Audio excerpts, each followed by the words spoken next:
Vous avez peut-être entendu parler d'une loi qui va réintroduire des pesticides interdits. Avant de vous expliquer ce qu'il se passe, écoutez le témoignage d'Isabelle Marchand. Bonjour, Isabelle Marchand et mon compagnon Stéphane Dubreuil. On habite Saint-Nolff, une commune en Bretagne. Elle vit près de champs agricoles et sa vie a été bouleversée à cause des pesticides. En 2019, en octobre 2019, on apprend que notre fille Chloé Dubreuil est atteinte d'une leucémie lymphoblastique aiguë. On se pose des questions, mais comment à 10 ans on peut contracter une telle maladie? Et moi je fais le rapprochement. J'ai eu des altercations avec l'agriculteur conventionnel qui cultivait. Je trouvais que c'était impressionnant, ces rampes s'approchaient de plus en plus de notre habitation. J'ai écrit un courrier à la mairie pour qu'ils nous viennent en aide, qu'ils puissent trouver une solution avec l'agriculteur. Notre fille étant atteinte d'une leucémie, la chimiothérapie détruit toutes ses défenses immunitaires et elle ne pouvait pas être exposée à des poussières.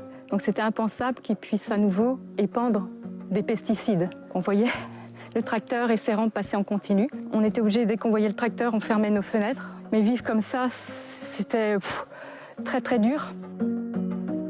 Heureusement qu'il y avait le collectif de soutien aux victimes de pesticides de l'Ouest. Ils se sont déplacés avec la presse et du coup la mairie a trouvé une solution d'un échange de parcelles. C'est hyper inquiétant quand même de se dire que quand on est riverain d'un champ agricole, proximité de champ agricole, nos enfants sont atteints de leucémie, mais à chaque fois, c'est toujours aux parents de faire les efforts. C'est à nous de prouver qu'on est malade. Et les riverains ne sont pas reconnus. Un agriculteur, il y a un fonds d'indemnisation pour les agriculteurs malades et depuis peu pour les enfants des agriculteurs malades. Mais pour les riverains, où nous, on est en première ligne, et là, il n'y a aucune reconnaissance. Janvier 2024, on apprend que la leucémie est de retour et qu'il faut tout recommencer à zéro. La vie de Chloé, c'est prendre des médicaments et la chimio, c'est à une heure toujours précise. C'est très fatigant parce que la chimiothérapie fatigue énormément l'enfant. Et il y a eu des chiffres qui disent que ces enfants qui sont déjà atteints très jeunes d'un cancer ne dépassent pas les 60 ans. Donc déjà, on a enlevé une partie de la jeunesse de nos enfants avec cette maladie horrible et qui fait souffrir. Bientôt va se voter la loi d'urgence agricole qui, moi, me dresse les cheveux sur la tête. On en est les premières victimes et au lieu de nous aider, on apprend qu'au contraire, de nouvelles molécules vont arriver. C'est révoltant.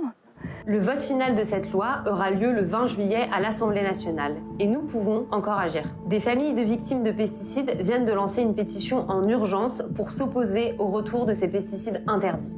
L'acétamipride et le flupyradifurone. L'année dernière, nous étions 2 millions pour s'opposer à ces pesticides. Aujourd'hui, nous avons de nouveau besoin de vous pour faire pression sur les députés. J'ai envie qu'il y ait un réveil du citoyen. Signez et partagez la pétition autour de vous. Vous avez peut-être entendu parler